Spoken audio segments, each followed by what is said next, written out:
बैठे हुए हैं, विधायक जी बैठे हैं, सभी को मैं धन्यवाद देना चाहूंगी कि आप सबने विश्वविद्यालय के सहयोग से जिस प्रकार से हमेशा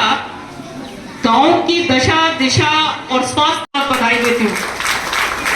और मुझे बहुत खुशी है कि इस स्कूल में छात्रों को पढ़ाई के साथ साथ अन्य कार्य भी कराए जाते हैं,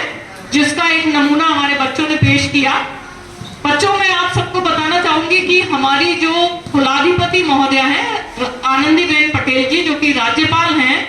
उनका विशेष ध्यान रहता है कि जो भी बच्चियां हैं, छोटी छोटी बच्चियां हैं, छोटे बच्चे की बात यह है कि जब हम शहर में होते हैं तो आप सच मानिए हमारा दिल गांव में ही पड़ा रहता है, और जब हम गांव में होते हैं तो हमारा दिल शहर में पड़ा रहता है। गांव में जो लोग रहते हैं, हमारे बहुत तरीके की रजाइयां बनानी आती है, यानी जो भी मेरी माता बहनों का हुनर है उस हुनर को सबसे पहले तो अपनी बच्चियों को दीजिए। और आप हमारे जो विश्वविद्यालय की भी बच्चियां हैं, हम चाहते हैं कि आप अच्छी अच्छी चीजें जो आपको नई नई आती है वो बनाएं। तो आप ये देखिए कि जो हमारे अंदर का कोई भी हुनर है, उस हुनर को हम सभी महिलाओं को अपने आगे आने वाली पीढ़ी में देना है। और चाहे बच्चों को भी समझाना है कि बेटा पढ़ाई करते रहो, सब कुछ करते रहो, लेकिन हुनर हमेशा आपके साथ रहेगा और हुनर सीखना बहुत जरूरी है। तो ये मेरी एक प्रार्थना है, एक अपील है मेरी जो माता बहनें बैठी हैं, कि आप लोग भी अपने काम को, अपने हुनर को छोड़िए मत, उसको चालू रखिए और अपनी बच्चियों में, अपने बच्चों में, अपने बेटों में उन सब हुनर को ट्रांसमिट कीजिए, उनको भी लगातार देते रहिए और समाज में चारों तरफ भी आप इस चीज को फैलाइए। आज हमारा विश्वविद्यालय इस पर प्रयास करेगा कि यहाँ के किसी भी व्यक्ति का कोई भी हुनर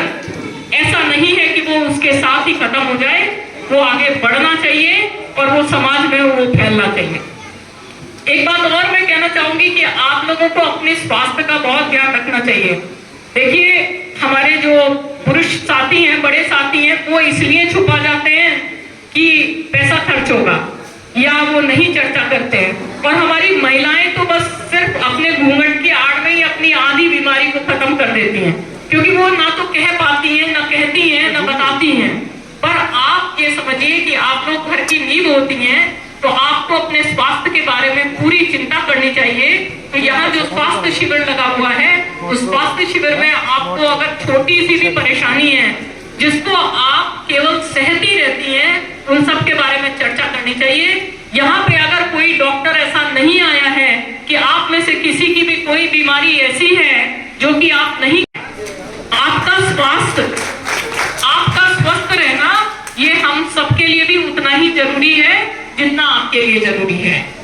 यहाँ पे बहुत सारे बच्चे, मैं अभी बहुत देर से देख रही थी कि खेल रहे थे, यहाँ के टीचर्स भी जानते होंगे, लेकिन गांव से ही अच्छे खिलाड़ी निकलते हैं। तो मेरा यहाँ के शिक्षकों से भी एक बात कहना है कि जो भी ये खेल खेलते हैं उसको किस प्रकार से ये आगे नेशनल लेवल पर, स्टेट लेवल पर आगे एक अच्छे खिलाड़ी के रूप में निकले, तो इनकी बचपन से ही वैसी प्रैक्टिस होनी चाहिए। उसके लिए आपको जिस प्रकार की